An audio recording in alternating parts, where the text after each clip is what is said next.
Сәлеметсіздер ме? Мен 263 орта мектебінің 8 А сынып оқушысы Жарқынбек Әсер.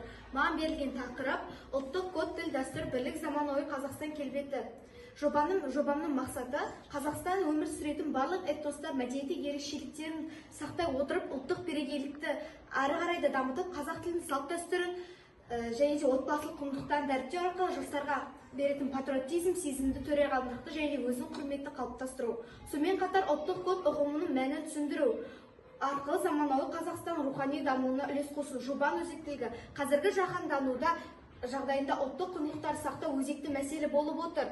Әртүрлі мәдениеттер мен ақпараттық ықпалдардың күшеюі жастарды ұлттық болмысымен жаңадан болашаққа татулықты нығайту қоғам тұрақты басты кепілі. Бұл жоба жастардың ұлттық сана сезімін әрі қарай дамытып, олардың бойына сүйіспеншілік пен рухани құндылықтарды нығайтуға бағытталған. Жобаның міндеттері ұлттық код, тіл, дәстүр, тарих, мәдениетті және мәтінін ашып, қазақ халқының салт дәстүрін дәріптеу және оны тәрбиелік мәні көрсету. Күтілетін нәтиже оқушыларға әрі қарай сол ұлттық құндылықтарды қызығушылығын арттырып, ұлттық мәдениет пен дәстүрлерді сақтауға деген жауапкершілікті арттыру. Кіріспе қазіргі жаһандану дәуірінде әрбір халық үшін өзінің ұлттық мәдени тарихи құндылықтарды сақтап қалу өз маңызды міндеттерінің бірі. Ұлттық код бірегейлікті негізгі. Ұлттық код әр халықтың өзіндік болмысын, рухани дүниесі, тарихын жадына айқындайтын маңызды ұғым. Тіл рухани құндылық, тіл халықтың рухани құндылығын, байлығы мен мәдениетінің мұрасы негізі. Дәстүр тәрбиенің қайнар көзі. Дәстүр ұлттық рухани өмірдің негізгі, ұрпақ тәрбиесінің қайнар көзі.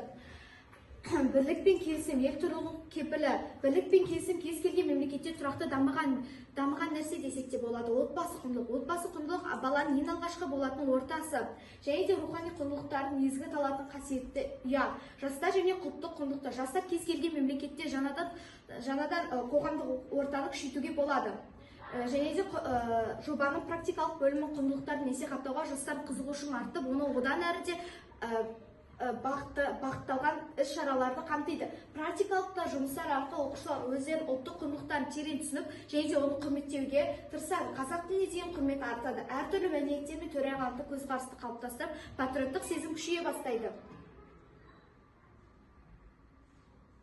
Және де мен өзімнің ешкі мүйізіне жасалған бұйымдар қазақ халқының тұрмыс тіршілігі мен қолөнер мәдениеті. Бұл табиғатпен үйлесімділік, өмір сүруді көрсетеді. Шеберлікпен өзін байса, эстетикалық талғамды дамытып, ұлттық өнерде ерекшелігін сақтайды. Жобада қолдану маңызы ұлттық код, тіл, дәстүр жобасында музей жасалған манекенді қолдану. Ол ұлттарымызды көрнекті түрде танытуға, оқушылар қызығушылығын арттыруға, әртүрлі дәстүрлерді жаңғыртуға, шығармашылық қабілетті дамытуға көмектеседі. Және қорытындылай келе, жоба барысында тілдің, дәстүрдің, отбасылық және бірлікті қоғамда дамытуына терең ой жүргізеді. Және де жанұя демекші, жанұя біздің өзіміздің тренинг және де отбасылық құндылықтарына, қазақ тіліне, ұлттық бірлігінің сезіміне болса, дәстүрлі тәрбиелік қайнар көзі. Ал отбасы адамгершілік құндылықтың қалыптастырған алғашқы орта екені дәлелденеді.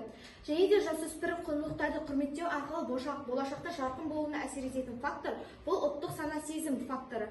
Біліммен және де патриоттық жастарды еліміздің дамуына үлес қоса алады. Сондықтан ұлттық құндылықтарды дәріптеу және оны ұрпақ санасына сіңіру ол өзіміздің қолымызда. Бұл ұлттық құрметті тек біз болашаққа жасаған сенімді қадам десек те болады.